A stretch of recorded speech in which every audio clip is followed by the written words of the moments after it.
हम जो भी कार्य करेंगे निर्देशांक पहला ग्राफ से बनता है, तो ग्राफ पहले हमको जानना होगा ग्राफ होता क्या है और ये बनता कैसे है।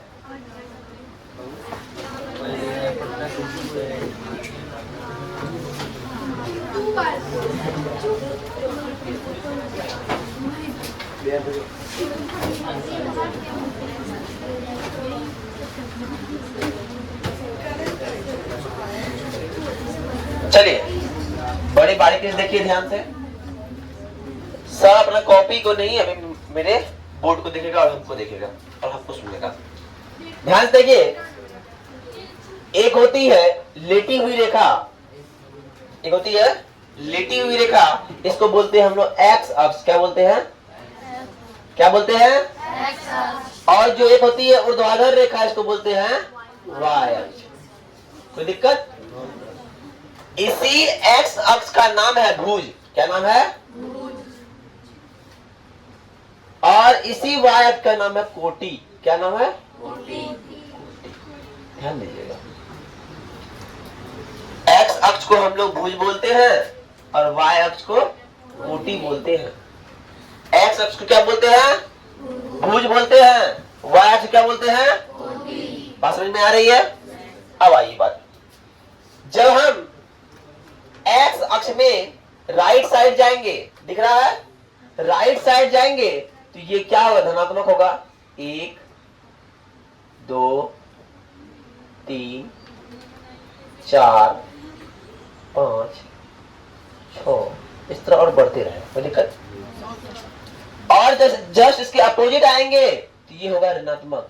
-1 -2 -3 -4 -5 और देखिए, शुभ काम करते हैं, तरक्की वाला काम करते हैं, दाहिना हाथ से करते हैं। अब कोई इंसान जीवन में ऊपर बढ़ रहा है, आगे बढ़ रहा है, आगे बढ़ मतलब ऊपर जा रहा है, तो मतलब यहां पे अगर हम ऊपर जाएंगे क्या होगा? बढ़ना। बढ़ना मतलब प्लस 1 2 3 4 और इधर जो नीचे आ रहा है, नीचे आना मतलब घटा में जा रहा है, तो माइनस -1 -2 -3 -4। ये बात समझ में आई? ग्राफ का जो एक्स वाई एक्सिस का निर्धारण करते हैं वो हमको समझ में आ गया बात। ये बात है दिक्कत कि एक्स का निर्धारण कैसे करेंगे, वाई का निर्धारण कैसे करेंगे, ये दिक्कत है ना। अब आते हैं, अब ध्यान दीजिएगा, इसे बोलते हैं हम लोग प्रथम चतुर्थांश, द्वितीय चतुर्थांश, तृतीय चतुर्थांश और चतुर्थ चतुर्थांश। ध्यान दीजिए। अब यहां देखिए, ये क्या है? ये प्लस में है पूरा, और ये क्या है? प्लस में है पूरा। इसका नाम हो जाएगा प्लस। और एक बात हमेशा, पहले हमको x को लेना है। पहले क्या लेना है? अगर इसमें आ रहे हैं, इसमें x क्या है? प्लस है, y क्या है? प्लस है, तो ध्यान दीजिए, इसको बोलते हैं, x को बोलते हैं भुज और y को बोलते हैं कोटि। तो मान लीजिए मम्मी कोई चीज भूजती है पहले, तब ना कुटती है। अरे है कि नहीं? बोल रहा नहीं सर, मम्मी पहले भूजती है, दाल ही बनाएगी, पहले उसको भूजेगी तब कूटेगी, है ना? है क्या ना? तो उसका मतलब पहले क्या होगा? पहले भूज होगा तब ना कोटेगा भैया। अब इसमें आते हैं द्वितीय में, तो द्वितीय में भूज कौन है जी? भूज तो x है। x क्या है सर? माइनस है, तो पहले माइनस, और y क्या है? कोटि, तो दूसरा। आई बात समझ में? अब तीसरा में आ रहे हैं तो भैया पहला क्या है? तीसरा में भूज क्या है? माइनस, और कोटि क्या है? माइनस, है ना? अब चौथा में आ रहे हैं तो देख रहे हैं भुज क्या है? प्लस, और कोटि क्या है? आई बात समझ में? अब कोई बोल दे, अब यहीं से कोई आए और कोई आए और बोले कि ये जो 2 और -4, 2 -4 किस चतुर्थांश में है? 2 माइनस 4 मतलब 2 कौन चीज में है? प्लस में है। माइनस 4 कौन चीज में? माइनस में है। पहले प्लस बाद में माइनस किसमें है जी? पहले प्लस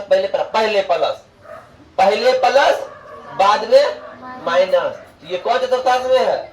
तो हम बोलेंगे ये चतुर्थांश में है। ये किसमें है? चतुर्थांश में है। चतुर्थांश है ना? कोई दिक्कत आई बात समझ में? अब कोई बोला इस 2 और -4 का ग्राफ में निर्धारण कीजिए कि ये 2 और -4 ग्राफ में कहां पे होगा, इसका निर्धारण कैसे करेंगे? तो ध्यान से देखिएगा सब। 2 हमको देखना है कहां पे? x को। -4 कहां देखना है? कोटि y पे, तो -4 यहां पे। इसको ऐसे धीरे धीरे आगे बढ़ाओ। अब इसको धीरे धीरे आगे बढ़ाओ और जिस बिंदु पे मिला इसी बिंदु का नाम होगा क्या? 2 और -4। आई बात समझ में? अब कोई बोल दिया सर 1 और 3 कहां होगा? तो सर 1 और 3 कहां होगा? तो मतलब प्लस और प्लस कहां है सर? बात क्लियर? तो हम ढूंढेंगे ये 1 किस में है? 1 इसमें ढूंढेंगे और y कितने में ढूंढेंगे? 3 में ढूंढेंगे और जब दोनों को निकाल के आगे मिलाएंगे ये बिंदु का नाम क्या होगा? अब बताओ ये बिंदु में पहले आगे बगल में 3 है, 1 तो दूर में है, जिसका नाम हम 3 और 1 दे सकते हैं ना? लेकिन ऐसा नहीं है, हमको देना पड़ेगा 1 और 3। बोलेगा सर क्यों देना होगा? तो पहले बोला है कि पहले हमको भुज का वैल्यू लेना है। किसका वैल्यू लेना है? भुज का, तब तो लेना है कोटि का। इसीलिए पहले भुज लेंगे। पहले भुज क्या है सर? x है और कोटि क्या है सर? y है। और y क्या होगा सर? 3 होगा और x क्या है? 1 होगा। इसलिए पहले x को लेंगे। कोई दिक्कत? अगर बाय चांस कोई दे दे, ऐसे दे दे, लिख दे, क्या लिख दे? लिख दे 4 और -5 लिख दे। क्या लिख दे? सर x बराबर यहाँ वैल्यू क्या होगा? x का वैल्यू क्या होगा यहाँ पे? तो x बराबर जो पहले है वही x होगा। x बराबर 4 हो गया और y बराबर क्या हो गया? -5 हो गया। आई बात समझ में? बात समझ में आ रही है ना? देखिए एक ग्राफ में इतना सारा कॉन्सेप्ट खिंचा हुआ है ना, और इससे भी बराबर कॉन्सेप्ट पढ़ेंगे हम तो क्लास 10th में।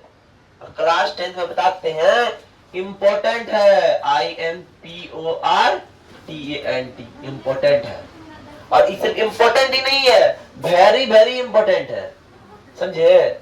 काहे कि 5 मार्क्स का ग्राफ आता है और 5 मार्क्स का ग्राफ में धरल्ले 5 नंबर देता है एग्जामिनर। बोलता बच्चा बनाया अगर सही है तो 5 नंबर दे दो, 1 नंबर काटेगा हिम्मत नहीं होता। आया समझ में? तो अब समझ में आया? पूरा ग्राफ समझ में आ गया?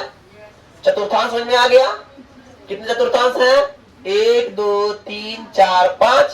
पहला चतुर्थांश प्लस प्लस, दूसरा माइनस प्लस, तीसरा माइनस माइनस, चौथा प्लस माइनस, है क्या ना? अब समझ में? इसको उतार लीजिए पहले। यहाँ पे क्या होगा? एक बिंदु का मूल बिंदु होगा ना, यहाँ पे कुछ नहीं, इधर का भी 0 आएगा, इधर का भी 0 आएगा, इसका नाम होगा 0 0। और इस बिंदु का नाम होता है मूल बिंदु। क्या होता है? मूल बिंदु। क्या होता है? मूल बिंदु। अब एक चीज और देखिए, ध्यान से देखिए, अगर कोई बोल दे 0 और 4 का निर्धारण कीजिए, कहां पे? तो कार्तीय तल ग्राफ पे। कैसे करेंगे सर? 0 और 4 मतलब 0 पहले है, 0 किसका वैल्यू है?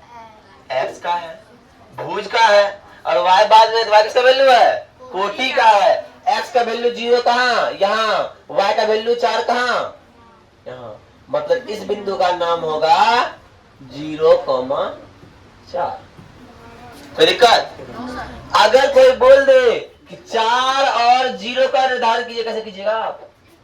तो 4 और 0 का, तो 4 पहले यहाँ पे, 0 यहाँ पे, इसका निर्धारण यहाँ पे। बस 0 4 यहाँ है, लेकिन 4 0 यहाँ है। और यही तो है निर्देशांक ज्यामिति। इसमें कुछ भी नहीं, बस कॉन्सेप्ट का बात है। अगर आया समझ में तो बोलो हाँ, और नहीं तो ना। समझ में? चलो बहुत इजी चीज था। चलिए